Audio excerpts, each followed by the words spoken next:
श्री वेद प्रकाश मो कवितार शीर्षक चैटबॉक्स प्रेम और कॉफी। मु पचारि केबे कॉफी पीवा से बड़ पिला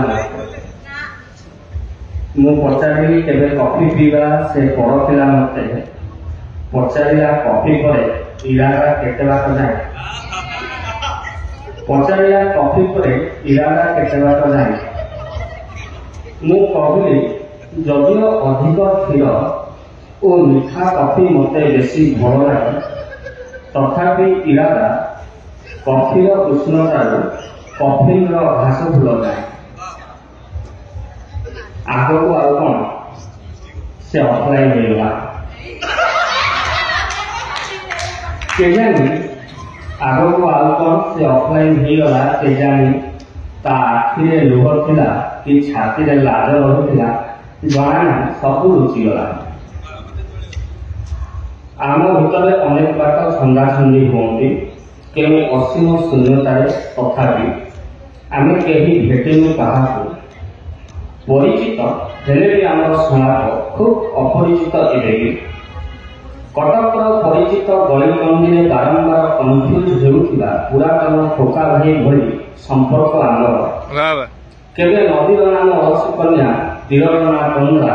तो केवे कोई अच्छी से नदी हेले आसना बन्या नदी तर देइथिली ना अरसी कन्या एई काली ऑनलाइन आसीथिला मु पचारिले केवे भेटिबा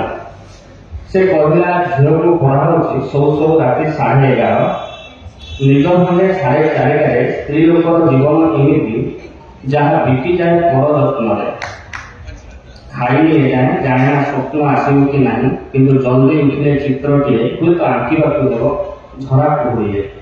किंबा फोटोटे कैद करहब छाई सकाले किंबा गीतटे शुणी हम कथा हो तुम सह चैट बॉक्स मत पचारे आउ कि कह मु भूलीगली भेटार कथा ता गालरे भल कि उठी नाला भ्रमण बयस गणला कहदेली हे निज लोक शोपड़ आराम